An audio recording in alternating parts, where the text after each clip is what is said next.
Hello and good afternoon, everyone. I'm going to do some more payoff pitch PC testing.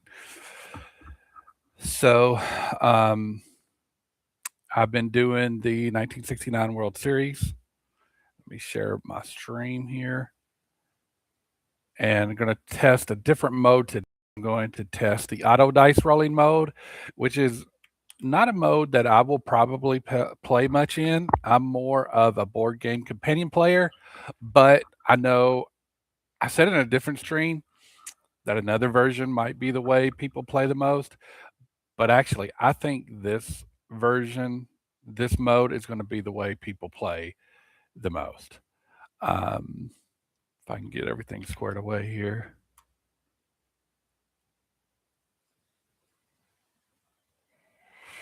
It's weird. I've never had this issue before. And again, just a reminder, this is alpha testing, so there's still a lot of little things to work out. So let me exit this and come back into it.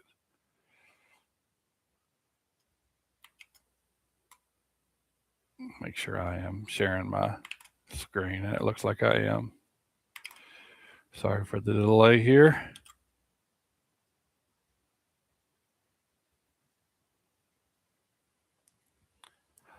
I've been testing this using the 1969 World Series. Man, it looks like I'm having this issue again. Never had this before. I've also always had it preset up before I started sharing my screen, so I wonder if that's part of the issue. So I'm gonna try to unshare my screen, see if that lets me redo it. Let me exit out of this again.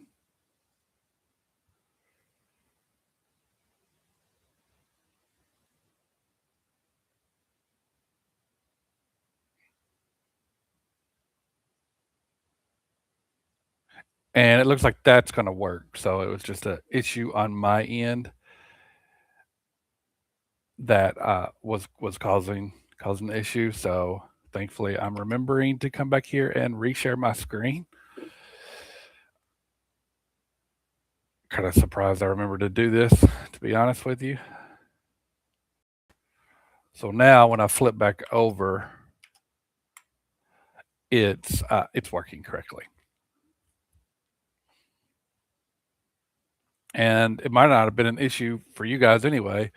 I don't know. But regardless, here are here are where things stand in my replay of the 1969 World Series. Just a brief recap in case you haven't seen any of my other videos. I've been using the 1969 World Series to test different game modes, and I have previously used the manual entry, and then I've used the manual entry where you flip every fac and every fast action card and roll every dice. I've also done different hybrid combinations and things like that. But the way things stand here is, for those of you that don't know, and just a quick recap is, Game Pulse, which is Payoff Pitch PC, will let you start at the World Series. And the lineups, the historical lineups that were used as played lineups, are in the game already. They're built in. So that's what I'm doing for this project. And there's lots of other really cool features that I won't go into, that allow you to start anywhere or replay an entire season and stuff like that.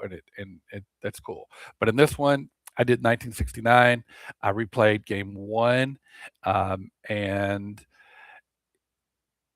game one was played on October the 11th, and Baltimore won.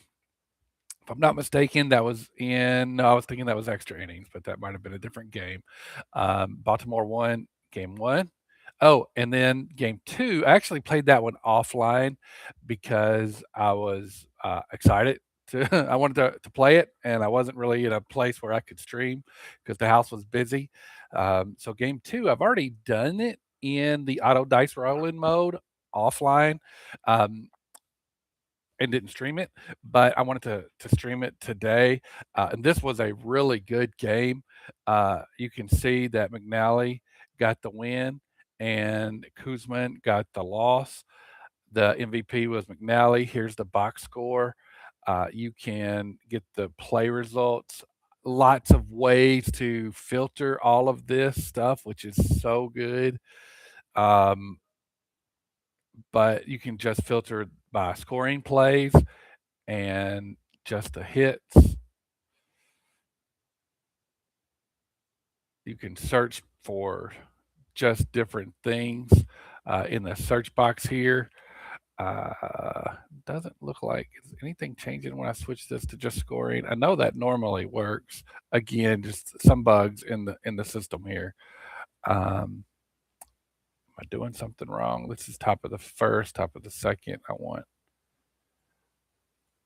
collapse, expand, just scoring.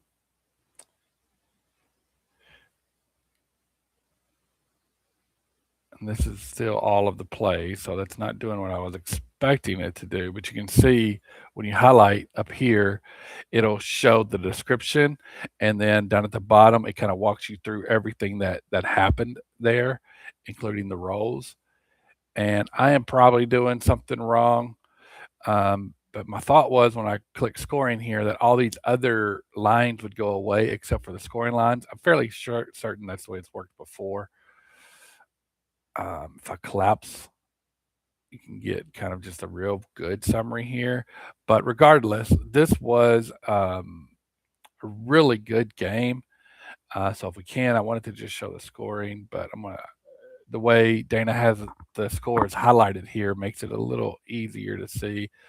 So you can see that the first run was scored in the top of the sixth inning. The batter was Ed Charles. The pitcher was Dave McNally. He hit a single, and you can see that Cleon Jones scored from third. Clendon went from first to third, and the weighted win expectancy um, jumped up. Here, I'm not really good at reading what all of this stuff means here. Um, some of you probably can. And then here was the next run, making the score 1-2. It looks like it was a two-run homer by Brooks Robinson, and it was. This is actually on the video where Brooks Robinson hit this two-run homer, and that is where things stood there. Actually, it's not on a video. I think he hit a homer maybe in another game that I had on video. But that is the last game. So that put, if I go to standings, that put Baltimore up 2-0. And now that I've played two games, you can see different stats here. You can see that it's been a pitching series. New York's hitting 239, but they're down 0-2. Um, they've had 16 hits to Baltimore's 12 hits, and they're slugging. Baltimore is getting more slugging though, and OPS team pitching. You can sort to see the pitching stats so far. You can see team fielding. You can see player batting. So, lots of good. And you can scroll over here. I really didn't want to take too much time with this, but now I've dug in and I'm kind of looking through who's leading in strikeouts. I love strikeouts, pitchers, power pitchers. McNally looks like in one game in the series. Have we had any pitchers have multiple appearances? It looks like not. Um, these pitchers in '69 went a lot farther or further than they do today. Over here on the right, you can see the batting leaders. So Cleon Jones has two homers, even though he only hit 12 on the season. He's got two in this postseason. Both of those were in game one, by the way. And then we've got these other guys who have homered. Batting average, Cleon Jones, who hit 340 in the regular season, is hitting 571 here in the World Series. Boog Powell, and I knew nothing about these. I'd heard of some of these guys before I played this, but now I've learned a lot more about these guys. I see that Book Powell was really good in the regular season. He had 37 homers, hit 304 with a 387 on base percentage, and he's been very good in the postseason as well, hitting 500. But it looks like Cleon Jones, he's been keeping the Mets in the game, but they're down 0-2. It's going to be hard to make him the MVP of the series if the Mets lose. But the way he's going, he's been very valuable. So there's some pretty cool, fun stats. Pitching leaders, ERA leaders. Seaver looks like he kind of got lit up quite a bit. But that is where things stand after the first two games. So now we're going to game three. And I could have, instead of just having to know which day that I was on, I can click this go to the current day button and it takes me there. So that's pretty cool. So let's play this current game. And it pulls in the historical lineups. I'm going to see if I can pull this up on YouTube here to see if I can see any of the chat.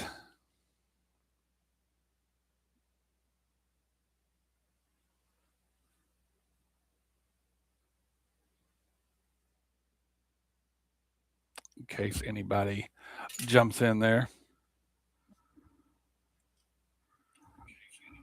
I guess I better turn the volume down.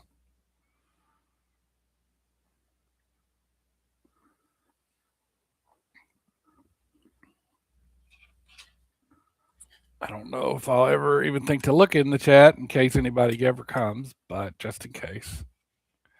Occasionally I'll get people in there and not ignoring you. I just don't think to look in there and look for chat. But here we go. I've clicked the replay stats. And I've noticed, so like over here, Dana, if you're watching, when I click this button to do the replay stats, it looks like it's only toggling between the pitcher and not the hitters. So when I click the replay stats, it shows that Jim Palmer doesn't have any stats, but these didn't change. So like when I uncheck it, I can see Palmer's regular season stats, but these did not change because we can see Don Buford had 11 homers in the regular season, and he has none showing on the screen. So it's obviously stuck on showing the stats there, the replay stats. Over on the right, it looks like it's doing it for some players, but not all. So I can see if you watch Wayne Garrett, his numbers are toggling, and so is Shamsky and Boswell, but other players are not toggling. So I wanted to make sure that Dana saw that. So we got Palmer. View his card here. Obviously, I'd heard of Jim Palmer. He was, it looks like 16-4 with a 2.34 ERA, striking out 123 and 181 innings. His fatigue rating is 9, so that's cool. Have not heard of Gary Gentry. So he pitched for the Mets in 1969. He went 13-12 with a 3.43 ERA, 6 complete games, 233 innings, and 154 strikeouts. So I'm hoping the Mets can get on the board here. And just to show you the options that I am using the auto dice rolling option. And I like to show the tray. I like to do the auto steal option and the auto sack bunt options. And I use the facts for the sacrifice bunt lookup. And I use the supplemental strikeout. I don't use the hit and run rule. I need to learn that, but that's why I don't use it. I haven't memorized it yet. And then I like game flow. I like it to go kind of as fast as possible. So I turn the game flow down to 1. You can turn your options on here. By default right now, player analytics is checked. So I unchecked that because I don't like to see the analytics when I hover over the cards. Here are just some different themes. Dana, if you're looking, this might be a bug too because this is on full screen um, in my gameplay, but it says windowed here. And I had messed with this before, and I noticed that it's not always in sync with what it's saying. If I change this to full screen and then I change this back to windowed, it does it. It updates it. I'm gonna go back to full screen. So now it's back to full screen. But sometimes that's a few little glitches involved there.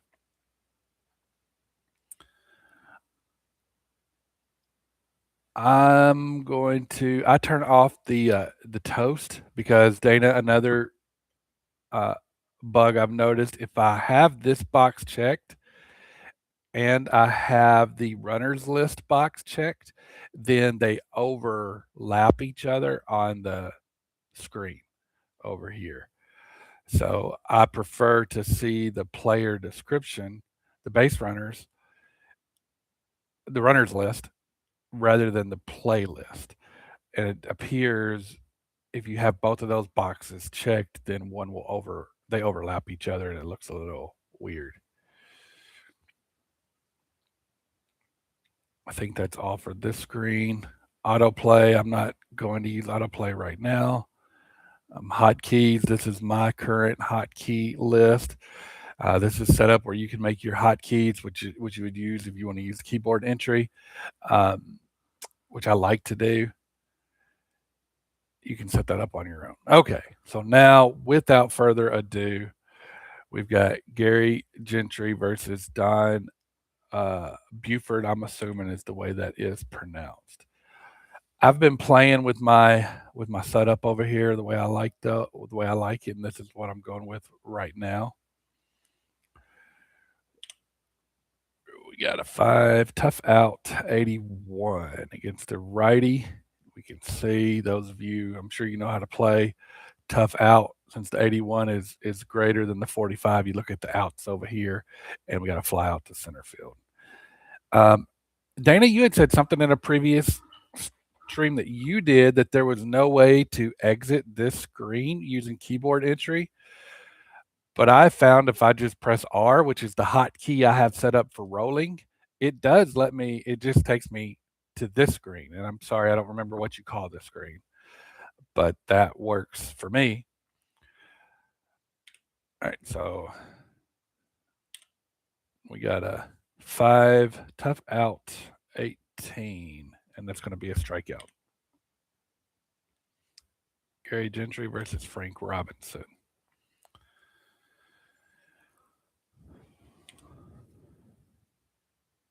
Tough out 2, it's going to be a strikeout.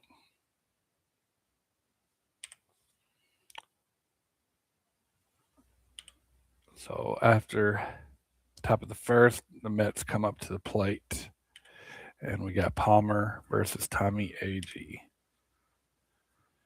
Patient 68 is a ground out to second.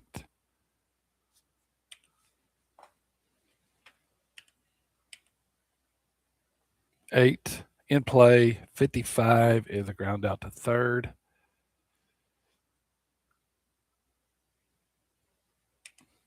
And bear with me a little bit. It's not normally how I play.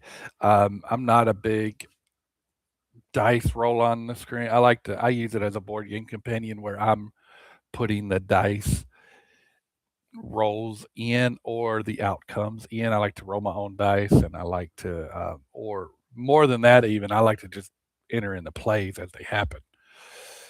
But so bear with me. Probably a little slow as I play through here.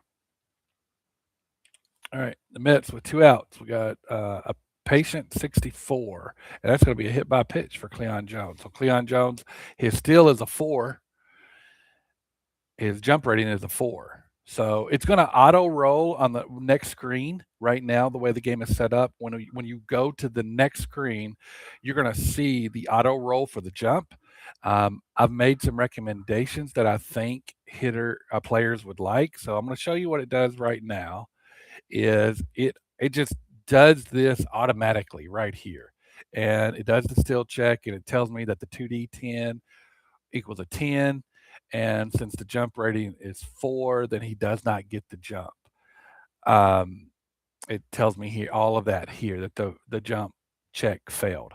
What I have recommended is, and Dana, that's what I was talking about here. If you're watching, um, even though I have that option turned off, I think, but you can see how the toast and the runners list are overlapping right here. Let me go turn that off real quick. Make sure that's turned off in the options. And I do have that turned off. So let's see if I turn it on and resume game and then go back in and turn it off. Does that fix it? It does. So now it's gone. So that might be a little glitch as well, where even though I had it set to be off, it was still on. But back to this, what I've recommended is when you leave the playmat, which is the other screen where you see the cards and you see the dice. What I recommend is, and you guys can put in the comments what you think about this, to let Dana know if you think it would be a good idea. But what I would prefer, and what I think most gamers would prefer, is instead of coming here, instead of just seeing the the jump check and having it towed to me because it took place behind the scene, I would prefer to maybe have a little dice tray here and just click to roll for the jump here. And if the batter has a sack bunt rating, which Art Shamsky does, be able to roll here for the sack bunt check. Let us know what you think. Regardless, he didn't get the jump, so now we're on to the pitch. And what's actually going to happen is that sack bunt check is going to take place before I roll these dice. And if it's successful, it just reverts me back to that screen, which is a little confusing for the gamer. So that's why I recommend doing all that on that previous screen. So I'm going to roll. I got the 7, which is a tough out, 05, and that's going to be a strikeout. So now when I go back to that previous screen, we'll be able to see that that bunt check took place kind of behind the scenes before this roll even took place. And actually, it probably didn't because there were 2 outs. So he wouldn't have been bunting in that situation. So the bunt check wouldn't have taken place. But maybe that'll come up again and I'll remember to check it. So after 1, we still have a scoreless game.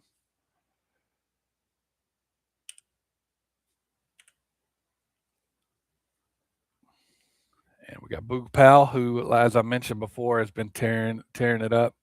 Um, Another recommendation, Dana, and I've got a lot of them. You can do with them what you want. I think it'd be a good idea here to have maybe his in season or his stats for this project. It's nice to have the cards here, and I can see what he did in season. But if there were, I don't know. I'm sure you don't want to crowd this screen up, so I don't know that I know a good way to do it. But it would be nice if I could see what has Boog Powell done in this project that I've got going on. Again, something for you guys to put in the comments and tell Dana what you think about that. Wheelhouse, 80. Oh my goodness, I wasn't expecting a home run right there to be such a high number, but he did hit 37 homers in 1969. So the Mets are in trouble, in danger of going down 3-0. So it gets them on the board with a home run. And to go back to our previous conversation, you can see why that it tells you here that there was no on the previous at bat there wasn't a bunt check because it wasn't a bunt check situation, because it was 2 outs. So that's nice that that is there, but all that kind of happens behind the scenes, and if you don't know to look for it, you miss it, and you don't realize that it's happening. And even if you do realize it's happening, you got to kind of play out what happened on that screen on the playmat before you can come back here and check and see what happened. Regardless, uh, Boog Powell gets Baltimore on the board with a big homer. I believe it's his second of the replay.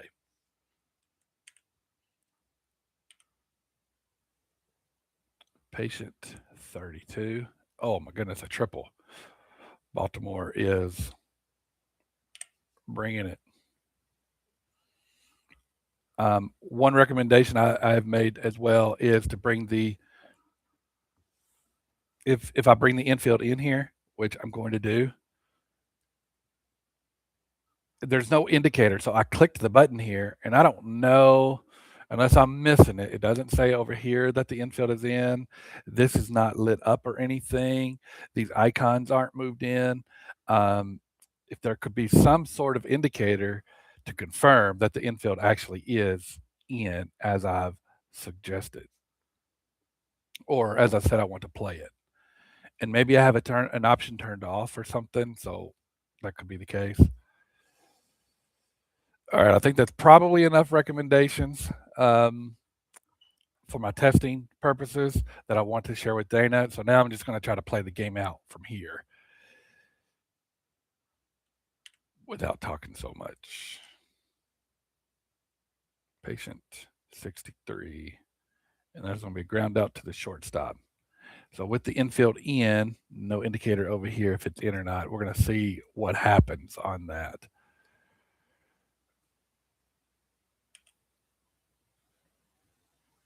And we can see that the runner was held. Is there anything over here? It doesn't. Nothing over here indicates. It just says a ground out to the shortstop. So I wonder if the play-by-play tells me if the infield was in or not. I'm just curious why he didn't go, and it's probably because the infield is in. So I'm going to turn it off. I'm going to do normal defense to make sure it's off, and I'm going to go back to infield in since there's only one out.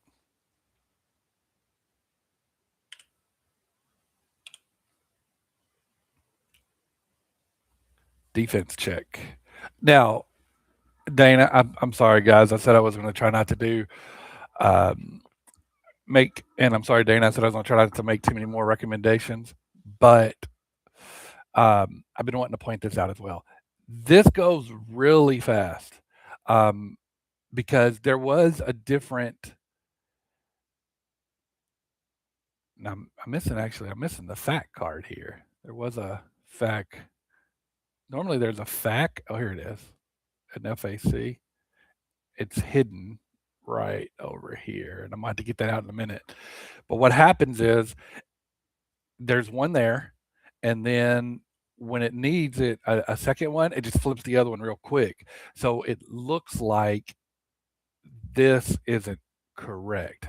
But when I went back and watched my videos, I saw what happened, and it was correct. The first fact showed this is what was being tested, but then the current fact that was turned over to get the number or something like that looks different. So hopefully we get another situation once I can grab this card.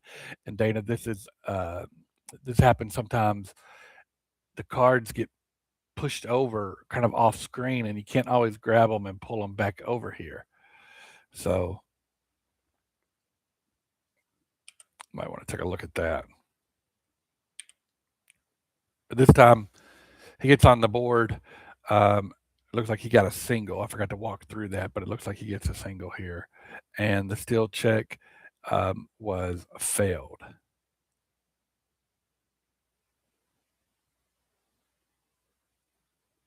See if I can grab this. I cannot grab the FAC over there.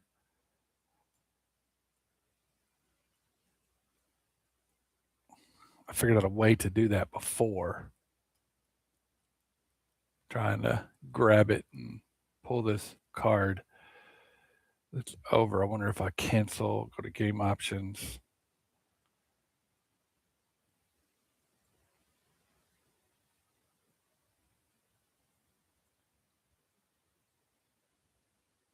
There was an option where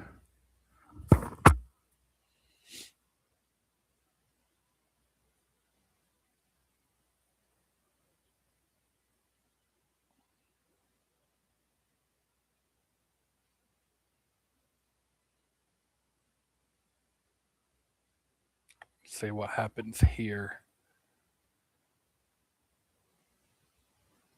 See if that'll work for me if I windowed. So maybe now when I do the pitch, still not letting me grab this FAC.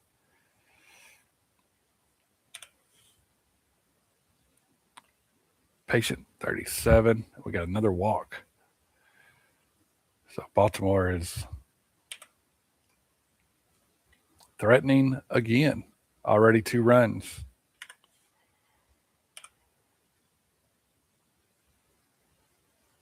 And that was quite interesting. I'm not sure what happened there.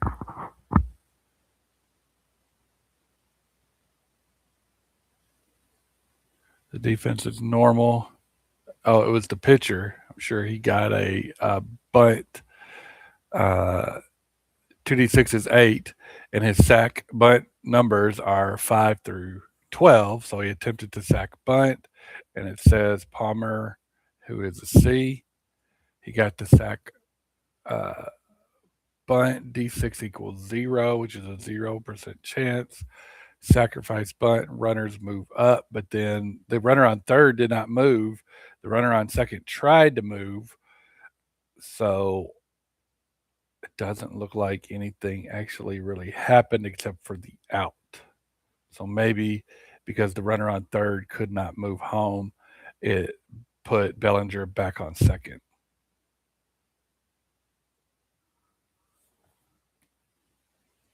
I think I'm thrown off a little bit by not being able to get this FAC over here. That's okay. I can move a lot of these other things. You can move all these cards around. The only thing I've not been able to move is the FAC, and now that it's thrown over back behind here, I'm just not going to be able to see it. That's okay. It tells me on the previous screen. I just like showing that feature off.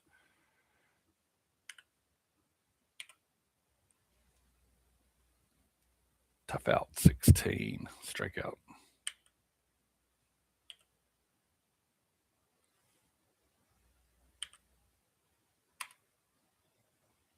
All right, so 2 away, or bottom of the second, and the Orioles scored 2 in their half.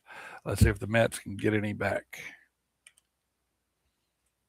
And we got a tough out 16, and that is definitely going to be a strikeout. Let's see what Crane Pool can do. Hit 353, or he had 353 at bats. He hit 238. So Palmer has been dealing so far. And we got a ballpark 9. It's going to be a wheelhouse result, and it's going to be a home run. If we could see the fact card, it takes the D100 to look on the ballpark card, and then the fact D100 number, which is on the top right, is where this number comes from. So apparently that was a 38, which is in Crane Pool's home run range. So it gets the Met on the board. And they get one back at least. So let's see what Palmer does here. We got a tough out 22, and we got a strikeout for Grote. 2 away. I feel funny rooting against Palmer. I know he's a legendary player, but we got an in play single with a jump rating of 3. So we'll see if Harrelson can get the lead there. Says it was a 10, so he does not get the good jump. So we're going to let Gentry hit, who's the pitcher, right, if I remember. So we're going to let him hit 2 outs, bottom of the second. I'm not going to do anything crazy with subbing them out and making or pinch hitting and making a bullpen game out of it like they would probably do in the modern era. So we see that was a fly out to center field. And there's our summary after 2. Baltimore leads 2-1. Again, this is more for testing. I'm trying to do a project to test, so it's not quite as dry, but I'm definitely not a professional broadcaster. And So I'm not going to be good at kind of calling the game like a lot of the other guys are, but my focus here is testing, but I'm trying to do it around a project to make it a little more entertaining as I test. So we got a patient 18 and Blair's on base and his jump rating is a 4. So we'll see what happens if he's able to get that jump or not. And it looks like it failed.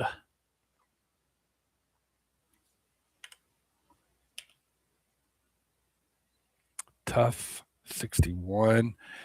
Robinson didn't strike out, but wasn't able to get on safely either. So that's a fly out to right field, and the runner's not going to move up, being on first. So one away. In play, 59. And that's going to be a fly out to left field. Brooks Robinson. Dangerous Brooks Robinson. Wheelhouse, 85. Glad he missed that pitch because that is dangerous. You can see a 1-46, and that would have been a home run. 1-59, he would at least been on base, but luckily it was a high number, and he grounds out harmlessly to the shortstop. So yeah, the card and dice experience is replicated awesomely, which is what I really look for in a PC game. So that is great. It's really a good experience, even though you're playing a PC. It feels a lot like you're actually playing the cards and dice, so you get all those benefits. Tough 24 is a strikeout. Not what the Mets needed. They don't need the leadoff hitter striking out. Tough out 62 is a fly out to left field.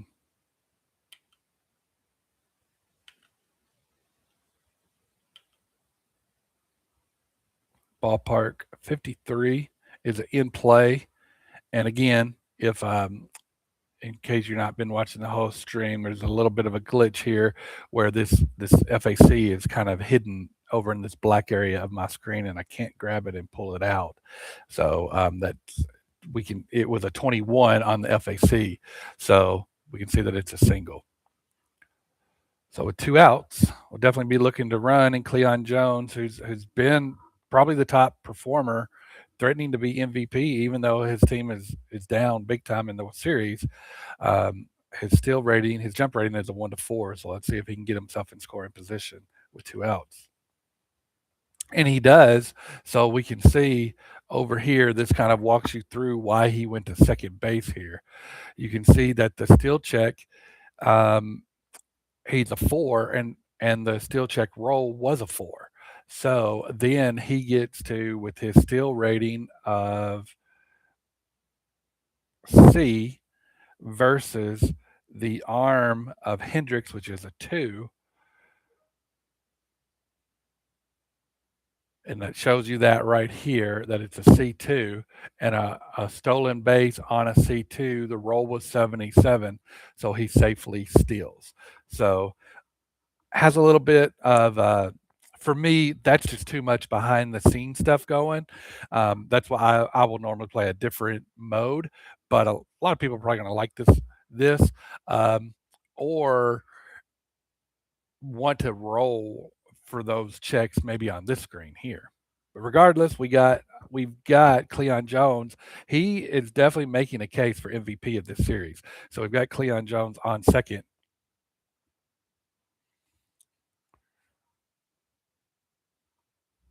We got Cleon Jones on second, and he's got himself in scoring position, the tying run there. So let's see if Shamsky can bring him in, who was a 300 hitter in the regular season. I don't remember how he's been doing in the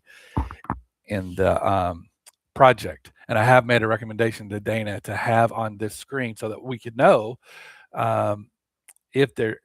Like I said, I'm sure he wants to keep this as clean as possible. But if there were a way to put the stats for the players on this screen on for the project, that'd be cool. Regardless, let's see what we get here. And we get an 8, which is an in play 37. Normally, a low number like that could be a good chance, but Shamsky was just a little too high for him, so he pops out to second, and he's not able to get that runner in. So after 3, Baltimore still leads 2-1. Danger going down 3-0. We got a tough 44. And Hendricks fights it off and he gets a single.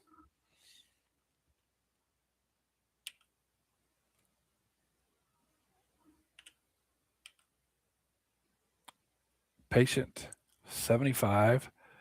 That's a fly out to center field. No advancement since the runner's just on first. Again, if you want to kind of see why there was no sack bunt or stolen base, you can look through this right here. Bellinger.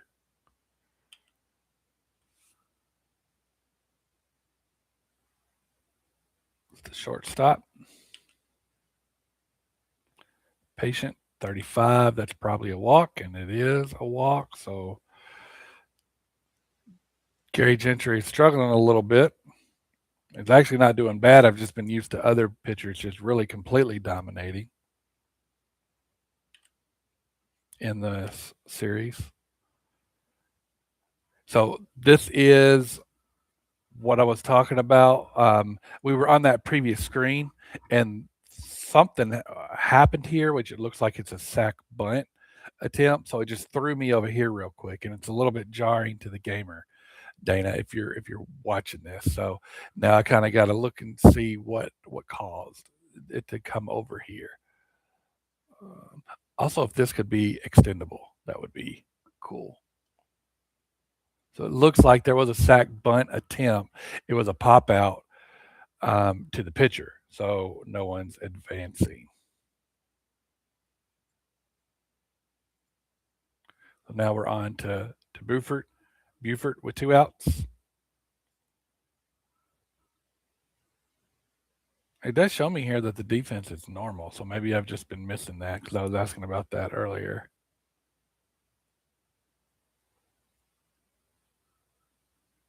Defense check 71. And again, we can't see the fact because of a bug.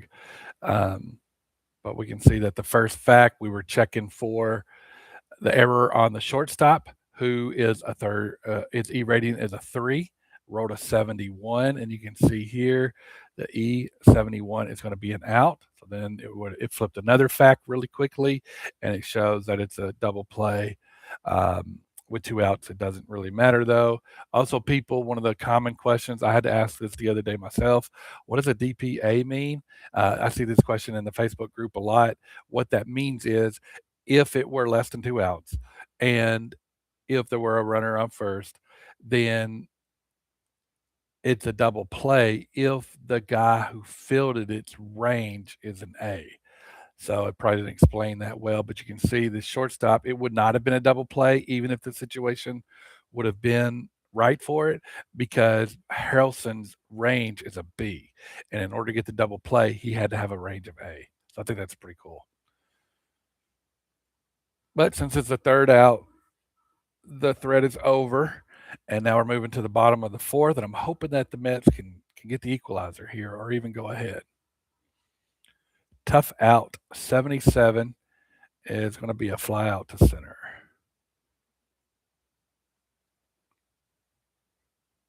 Tough out 12, probably a strikeout, and it is.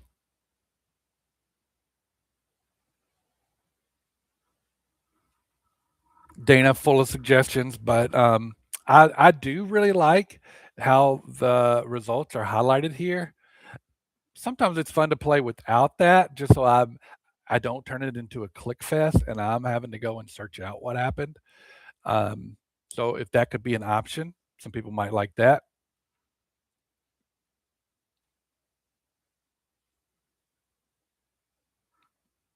Defense 66. Again, I'm going to keep saying this every time it comes up because I know people jump in and out of streams. There's a little bit of a bug. This has never happened before, but there's a fat card that's normally right here, and it's stuck behind this, and I cannot grab it and pull it out. Hopefully, it's not just something I'm doing, but that's why the first fact told us to check for a range on the right fielder, and we can see he has a range of C. So it uses this 66. It's looking for the range. It shows us an out. So then another fact gets flipped, and it would have told us that it was a deep fly.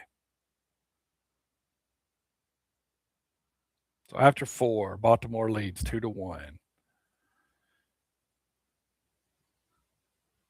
Tough out 41 is going to be an automatic out, even though it's a single, it's an out because of the tough out. If it had just been tough, then it would have been an out. Frank Robinson. In play, 90. Thankfully, it's a high number, which is going to be a ground out to the shortstop. And Boog Powell. Yeah, the middle of this lineup for Baltimore has been pretty dangerous and potent. I'll say they've been crushing. So if you haven't followed, Baltimore's up 2-0 in the series. This is game 3, and now they're up 2-1 here in the 5th. And we got an in play 7, so that's going to be a single, a low number like that on in play. A lot of times an extra base hit, but it's just a single. And we can see his jump rating is a 2. And the jump check was an 8, so he doesn't get the jump. Tough 40. A lot of times that would be, I knew that's going to be close to a hit, but it's just out of the hit range, so it's going to be a ground out to first, and with 2 outs, that's going to end the inning. All right, Mets hot half of the 5th coming up. Harrelson, Gentry, and an AG or a Gee. Palmer still looking strong through here. I'm hoping the Mets can get to him. There's an in play 20. That could be something, and it is. It's a leadoff single. Harrelson's not much of a threat with that 3 jump rating and an F steal rating. You almost hope he doesn't get the jump because he'll probably get thrown out if he does. But let's see. And thankfully he doesn't. I wrote a 9 on the jump check.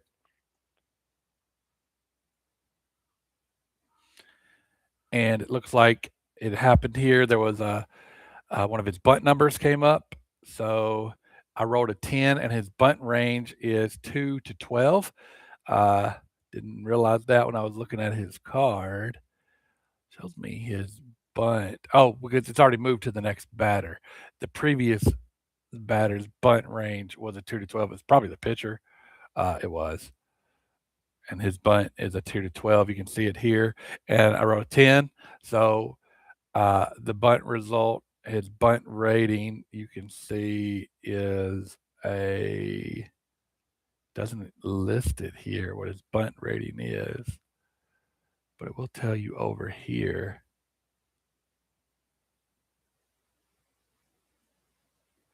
A C, and a C on the chart that was used, or the fact that was flipped, is a sacrifice to the third baseman, and the runner moved up. So now we got, with less than 2 outs, we got Harrelson here on second with some decent speed. So he's in scoring position here. And it looks like he gets to jump to still third base, and he does. So let's see if we can walk through what happened there.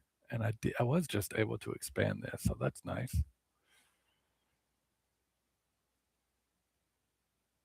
A little lost on what's going on, though.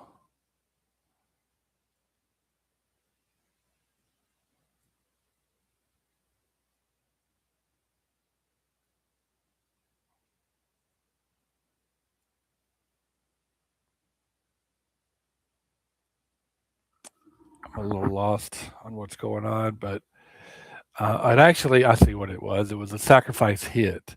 Um, he was a sac bunt to move him over to third. Personally, I would have normally tried to bunt there with 1 out, because having him on third with 2 outs is not all that advantageous. Um, whereas second with less than 2 outs is a lot more. Now, if I could get him on third with less than 2 outs and have an out to play with to bring him home, maybe. But those are probably all just personal preferences. All right, so regardless, we got Garrett up. Palmer's not going to walk him. I'm tempted to pinch hit for him, but we're not going to do that either. I normally don't really start making pinch hit moves and stuff like that until the sixth inning, unless until the seventh inning, unless I'm really desperate. Tough out, 28. It's probably a strikeout, and it is. And that's going to be the third out. The Mets had a chance there in their half of the fifth, but couldn't get it done. Gentry versus Hendricks. We got a patient 78, high enough number that should be a fly out, and it is, or an out, and it is.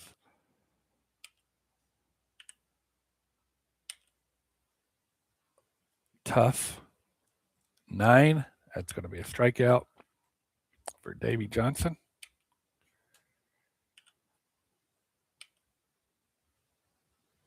Tough out 25. It's probably a strikeout, and it is. So Baltimore at least went quiet. Gentry had a good inning there, 1-2-3 inning.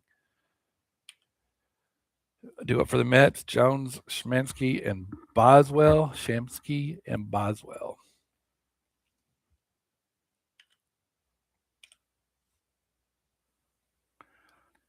Tough out 32 is a strikeout.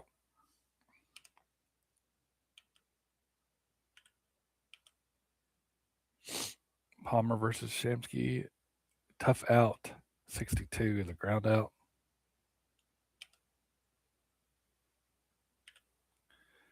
Boswell trying to get something going here. Patient 79 is probably too high, and it is a little too high.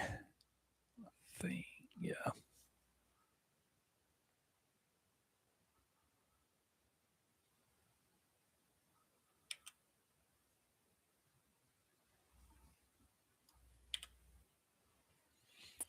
All right, going to the last third. We got the pitcher spot up. I'm gonna keep Palmer in. He's willing and dealing. I'm gonna let him hit.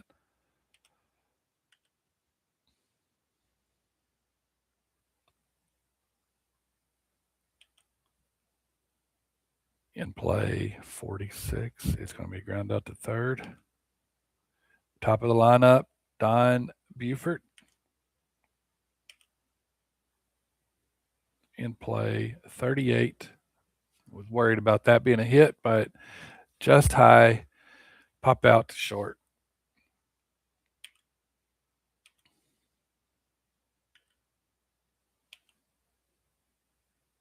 Patient 93. I'm glad that was a high number because it's going to be a fly out to the left fielder.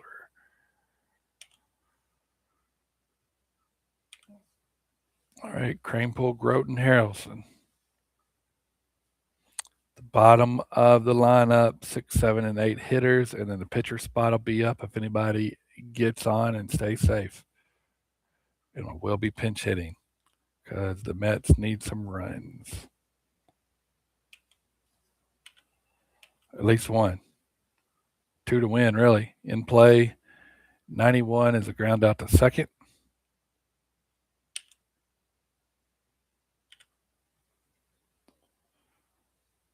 Grote. In play, 26. That's a good chance. All right, we got a base runner with some decent speed, above average speed, with a 7, and average stealer, average jump rating, probably a little below average jump rating. Let's see if they can cook anything up here. Manufacture a run, anything to at least get the tie and take some of the pressure off here. So we're going to see here that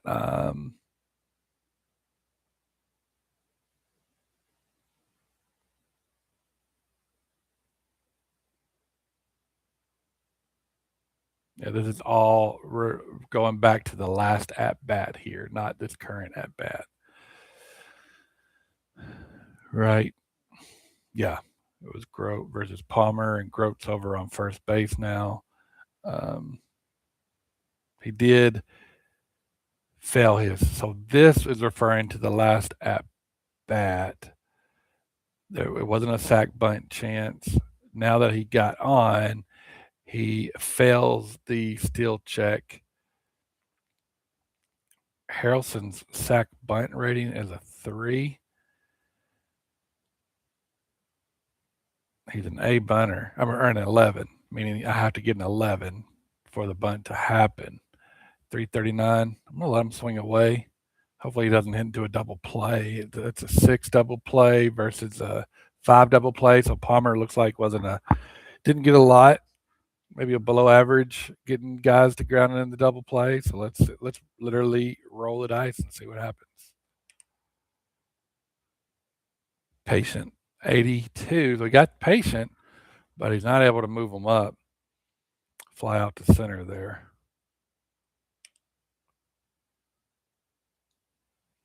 And we're gonna put in a pinch hitter. Palmer is a righty, so we're gonna bring in a pinch hitter for the Mets. And you can use this filter here to look at all position players only. And you can click the guys here to see their card. This is their overall rating. I will have an additional catcher if I use Martin here because he's pretty good. He's a lefty going against the righty. If you want to see the pitcher's card, I can click here so that you can see the opposing pitcher's card. Hover over it at least. Yeah, hover over here so you can see the current pitcher's card. And I'm going to let Martin come in. So you just click and drag is all you got to do. Here are those analytics. I have it turned off to where if I hover over on the field, it doesn't show them. It'll still show it here, which I actually kind of like. I don't use this very much. I like not seeing it on the field, but seeing it here is fine. I can tune it out. It's not going to clog anything up if I don't want to look. But sometimes I do want to look here, so I actually like that. Even though I've got it turned off, I like that it appears here.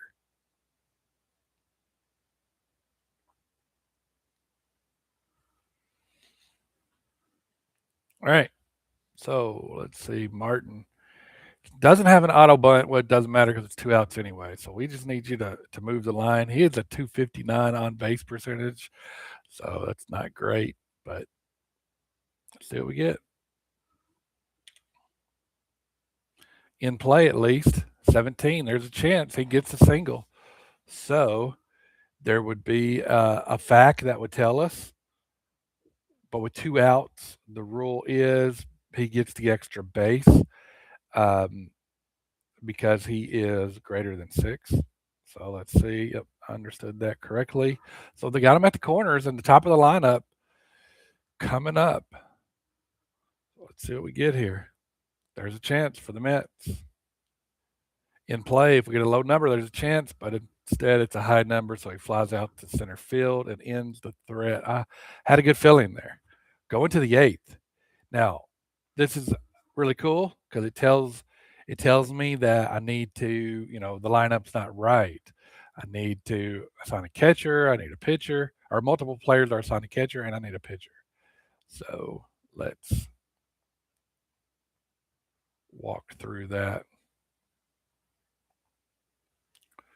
No need to do a double switch here because the pitcher spot hit last.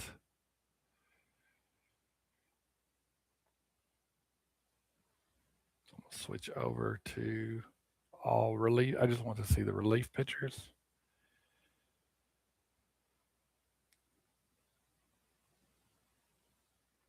Would be nice here to see the opposing lineups, the next 3, and I can kind of see that over here, but it doesn't tell me if they're right, left. I wonder if I cancel.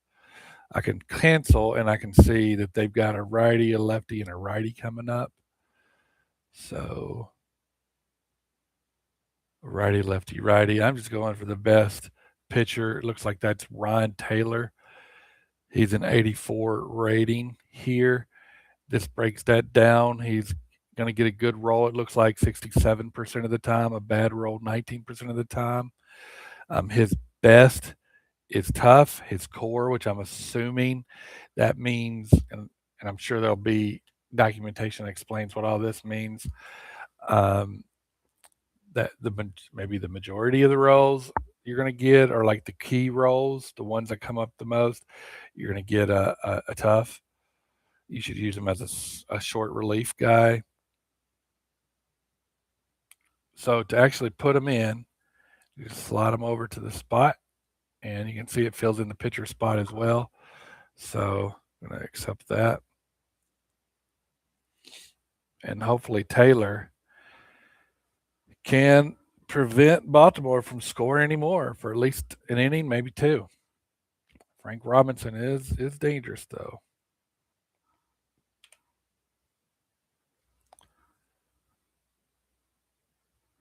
And we got a tough 53 is going to be a line out to the shortstop.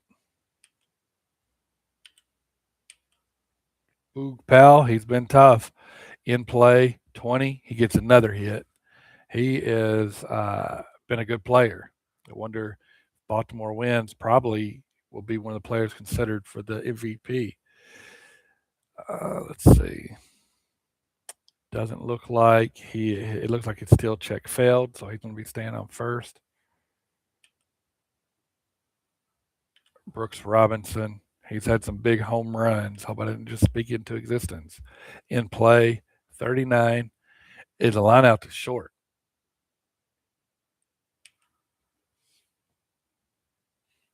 Doesn't say anything here about checking for a. Oh, I do see that. So I'm seeing, Dana, how you expand this. It took me a little bit to figure it out, but you grab the scroll bar and that'll let you expand it out or down or up. So it takes a little bit. If you grab the scroll bar and hold it before you move down, then you can use it to expand things. But if you do it quickly, then you scroll. So it takes a little bit to get used to that, and that could be me as well. All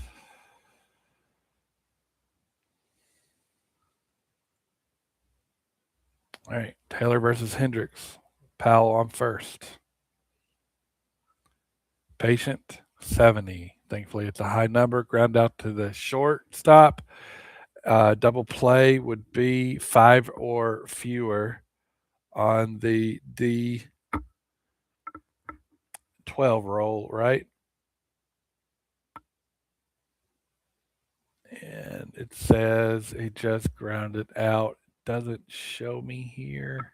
I guess that's the third out, so you're not checking for double play anyway. So bottom of the eighth, Palmer staying in. He is dangerous. He don't check for fatigue until the ninth, and has to have 3 runs then, unless he gives up 6 innings and he can 6 runs and he can get fatigued earlier. I think I remember that correctly. So Garrett, looks like we got Garrett, Cleon Jones, and Art Shamsky. Garrett on base 289. He's playing third.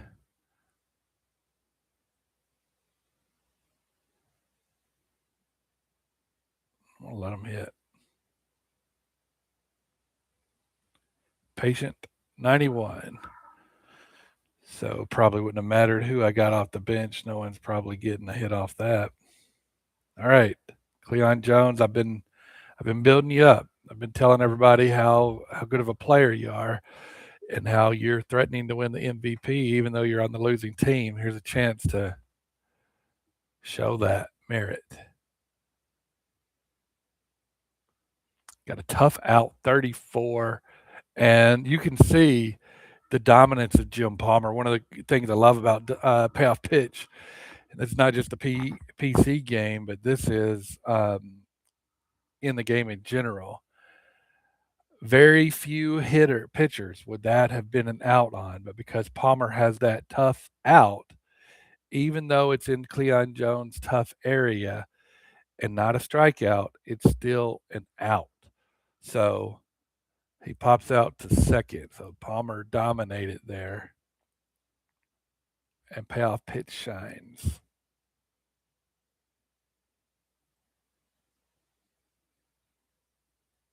And we got Shamsky here.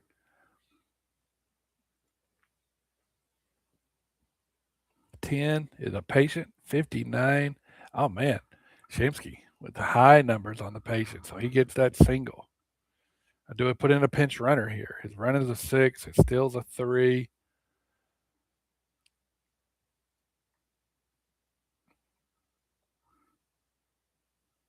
Boswell up to bat. I'm going to leave Shamsky in, even though it's just an average runner. Defense 61. Again, if you haven't been watching the whole stream, I'll walk you through what happened here and why you can't see it. There's a little bit of a glitch that doesn't normally happen to me, but for some reason, the fast action card that would normally be right here is hidden off screen here, and it would have shown after I rolled this defense, there would be a error on the second baseman check, and then it would have very quickly flipped. So I've asked Dana to kind of slow that down or show both cards that were used here if you can, but it would have shown an error on the second baseman. The 61, this 4 is the second baseman's error rating. So you can see over on this little inset field, his error rating is a 4. It would have shown that 4 here, and it's going to use this 61, and you can see that's an out. The other fact would have flipped really quickly, and you would look at the out section, and it would show you it would be a ground ball, but the runner advanced. 2 outs doesn't really matter. So here we go to the 9th inning. Taylor had a good 8th inning, so we're going to let him go in the 9th as well. We got Davy Jones, Bellinger, and Palmer, and I'm planning to let Palmer pitch it out since he's been dominant.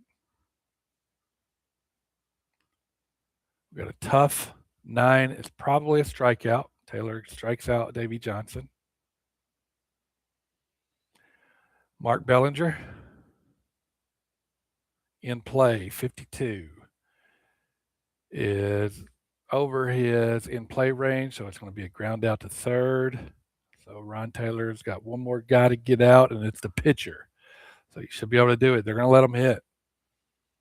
He has faith. In play, 70. That should be an easy out. And it is a harmless fly out to center field. So here we go.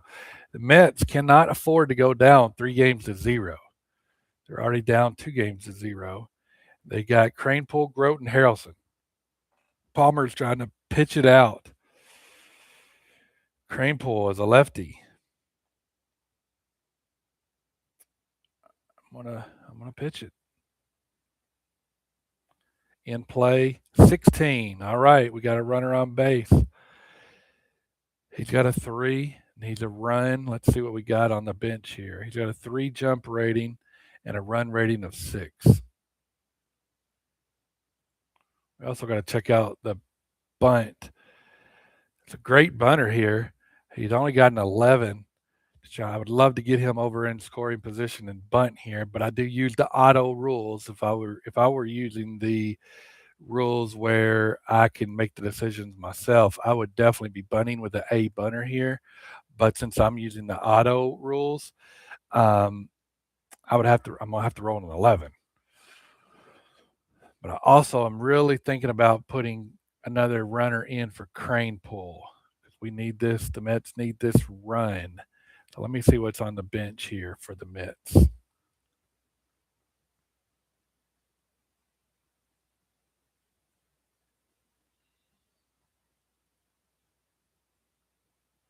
Charles, Dana, if you're still watching, sometimes I can hover over here and the card will show over on the player card area, and other times I have to click.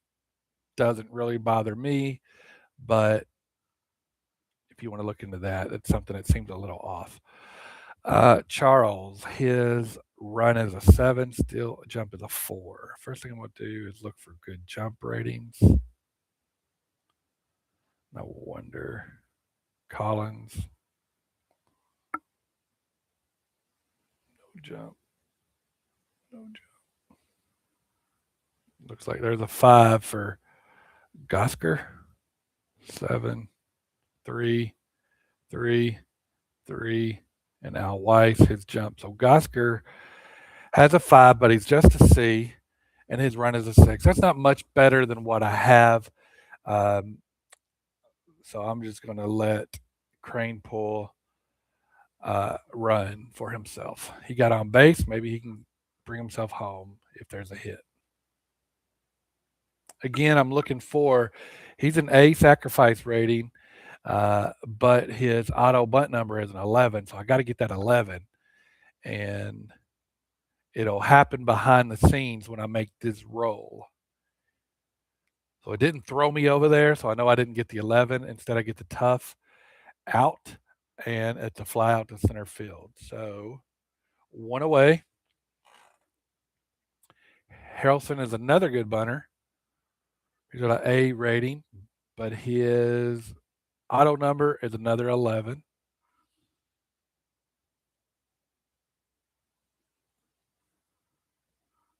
We got a patient, 13. That's probably a walk. So we get the runner in scoring position here.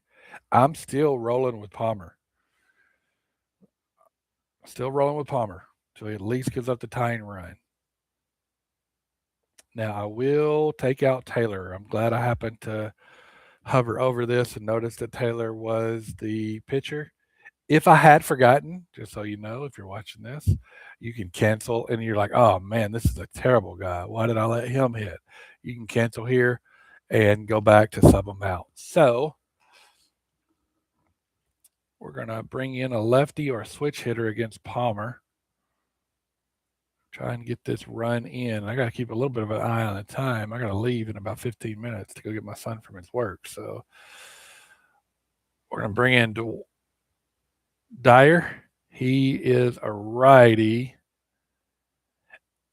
Dana, another feature I guess I want to ask for is if it would show their maybe at least their handedness over here. That could be good. Maybe you can filter that. I don't know. No, I don't see it.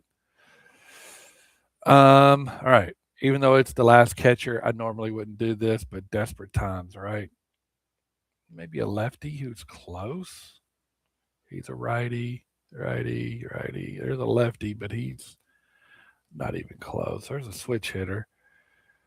Um, he's got some good bunt numbers too, but it wouldn't be really good to get the bunt with one out. Because you don't want two outs in third base. All right. For time's sake, there's Swoboda here. He's a righty, but he's even better, and he's not my last catcher.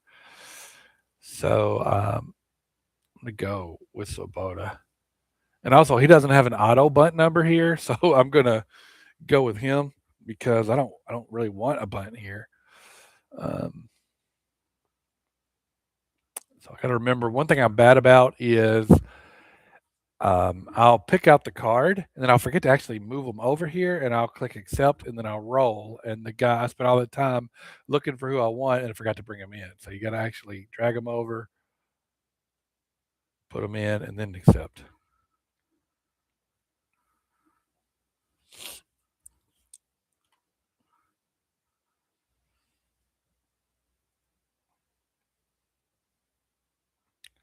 Patient 16. I think the bases are loaded. And we got Agee. His double play rating is a 5. Palmer's double play rating is a 5. So I got to get a 5 or less to get the double play. I'm bringing the infield in, the entire infield in, if I'm Baltimore. So I don't want that tie and run to score. Let's see what we get here. Wheelhouse, 84. Oh, and he missed it, but it's a grounder to short with the infield in. So this could be interesting here.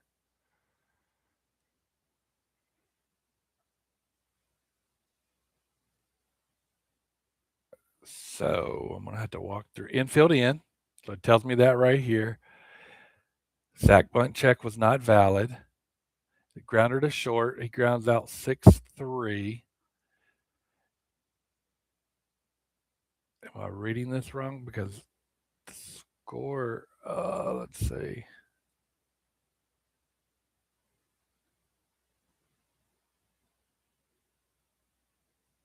Struggling a little bit on this. Let's see.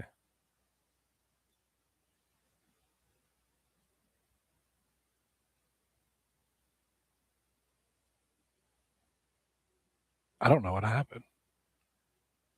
So he grounds out 6-3. It doesn't tell me about the base runner advancement situation.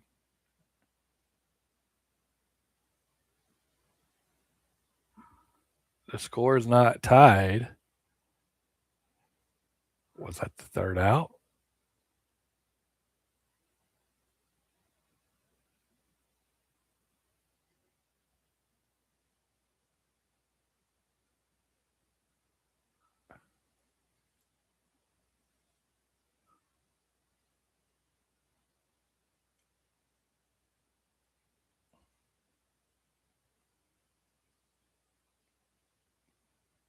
Sorry, guys. Just trying to figure out what happened here. And this is probably more me than the game. I have a bit of a headache and a little pressed for time.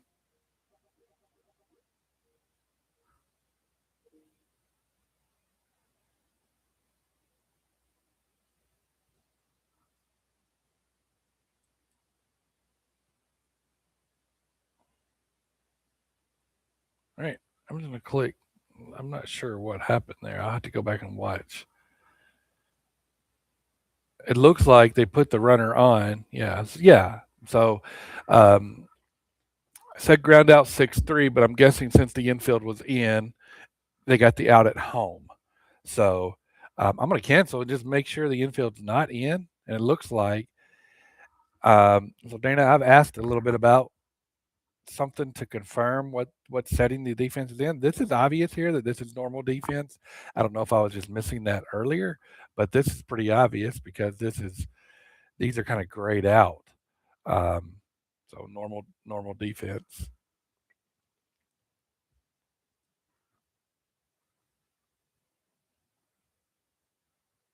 All right, so it's a big out here. Garrett is a left-handed hitter. We're going to let him hit with his 218 average, 289 on base percentage,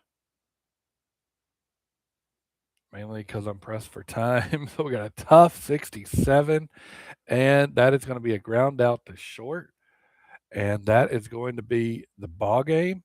And Palmer should be, and he is the MVP. You can get your box scores, guys. You can print them off. You can see all your play results. You can go through and do all the fun things we like to do to digest all these stats because Dana has set all this up phenomenally. Um, so here's just the scoring play filter here. If you want to just see the hits, you can do that. If you want to just see the strikeouts, I'm a strikeout. I love strikeouts. So I like looking at that. If you want to just collapse all that, if you want to click on a play up here and then see the walkthrough down here, you can do all that. For now, I'm going to end this game. Baltimore is up 3-0 in my replay, and that didn't go as long as I thought it would. Dana, I just see your that you've been texting me in the chat here. So I made a lot of suggestions here. Hopefully, I didn't overwhelm you. I know you're probably getting flooded with suggested suggestions and recommendations, um, but a lot of good things here. So I'm going to end it there. I got to go get my son. Thanks for jumping in and saying hi, Dana. I'm horrible at looking at the chat, so I see that you were there trying to help me with some things. Um, Anything before I go, real quick, Dana? If you're still in there, that you want me to show off, real quick? I've got about 5 minutes here, but if there's something you want me to show off or show or test for you that we can do in the 5 minutes, I'd be happy to do that.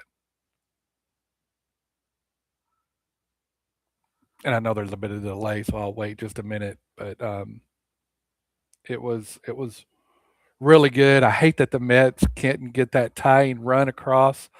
Um, I also hate that I got to go get my son. I hate that I have a headache, but really enjoyed playing the game, and I'm really enjoying this project. The Mets up down 3-0 though, so maybe they'll get the reverse sweep. Dana says he can't think of anything at the moment, so I'm going to end it here. I hope you guys have a good day. Bye.